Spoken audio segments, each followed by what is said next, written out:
माँ, गैस नहीं है। मैं अब क्या करूं? कुछ समझ नहीं आ रहा। सुनिए, ये कहानी कोई दूर की नहीं है। ये कहानी एक ऐसी हकीकत है जिसे हम अक्सर देखकर भी नज़रअंदाज कर देते हैं। ज़रा एक शहर की कल्पना कीजिए। सुबह की रोशनी धीरे धीरे फैल रही है, दुकानें खुल रही हैं, लोग काम पर जा रहे हैं। सब कुछ बिल्कुल सामान्य लग रहा है।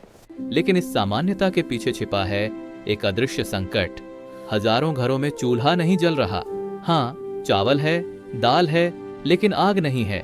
और अगर आग ही नहीं हो तो सब कुछ बेकार है। उसी शहर के एक कोने में टूटे टीन की छत वाला एक छोटा सा घर है, जहां रहता है राहुल। उसका परिवार बहुत छोटा है, सिर्फ उसकी माँ और एक छोटी बहन। लेकिन उनकी समस्या बहुत बड़ी है। उस दिन सुबह घर के अंदर एक अजीब सी खामोशी थी। न कोई बर्तन की आवाज, न कोई खाने की खुशबू। चूल्हा ठंडा पड़ा था और कोने में रखा था एक गैस सिलेंडर, जो अब सिर्फ लोहे का एक खाली ढांचा था। खाली। राहुल की माँ धीरे धीरे उठकर बैठती है। उसकी आवाज में कमजोरी है। राहुल, जरा चूल्हा जला देगा? तबीयत कुछ ठीक नहीं लग रही। ये सवाल बहुत सामान्य है, लेकिन इसका जवाब इस वक्त दुनिया का सबसे मुश्किल जवाब है।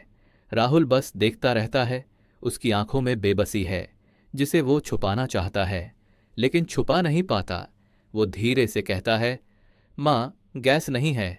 एक पल सब कुछ रुक जाता है। ये छोटा सा वाक्य इस घर की सारी उम्मीदें छीन लेता है। पास बैठी उसकी छोटी बहन धीरे से कहती है, दादा, मुझे बहुत भूख लगी है। ये शब्द एक बेटे के दिल में आग लगा देता है। राहुल इस बार जोर से कहता है, आज मैं गैस लेकर ही लौटूंगा। उसे नहीं पता कैसे, कहाँ से। जैसे जैसे सूरज ऊपर चढ़ता है, गैस एजेंसी के सामने भीड़ बढ़ती जाती है। अगर आप वहां खड़े होते तो एक बात समझ में आती। ये सिर्फ एक लाइन नहीं है, ये एक संघर्ष है। कोई 3 दिन से आ रहा है, कोई 5 दिन से। एक बूढ़ा आदमी कांपती आवाज में कहता है, 2 दिन से खाना नहीं बना। राहुल भी लाइन में खड़ा है। समय बीतता है, पसीना, थकान, चिढ़, और फिर एक ठंडी घोषणा, आज गैस खत्म हो गई, कल आइए, कल। ये एक शब्द धीरे धीरे लोगों की जिंदगी से खेल रहा है। राहुल खुद को रोक नहीं पाता। हर दिन कल कहते हैं, क्या हम रोज भूखे रहें? भीड़ चुप हो जाती है। कोई कुछ नहीं कहता, क्योंकि यहां हर कोई उसी दर्द से गुजर रहा है। लेकिन कोई विरोध नहीं करता। राहुल वहां से निकल जाता है। उसका सिर झुका हुआ है, लेकिन अंदर एक तूफान चल रहा है। तभी एक संकरी गली, कम रोशनी, लेकिन फुसफुसाहट ज्यादा। एक आदमी पास आता है, गैस चाहिए? राहुल रुकता है। कितने की? वो आदमी इधर उधर देखकर धीरे से कहता है, 5,000 रुपये। राहुल चौंक जाता है। क्या? सरकारी दाम तो 1,000 है। वो आदमी हंस देता है। सरकारी गैस मिलेगी कहाँ? ये एक वाक्य इस शहर की सबसे बड़ी सच्चाई है। पास एक ट्रक खड़ा है, चुपके से सिलेंडर उतारे जा रहे हैं। राहुल समझ जाता है, ये संकट नहीं, ये धंधा है।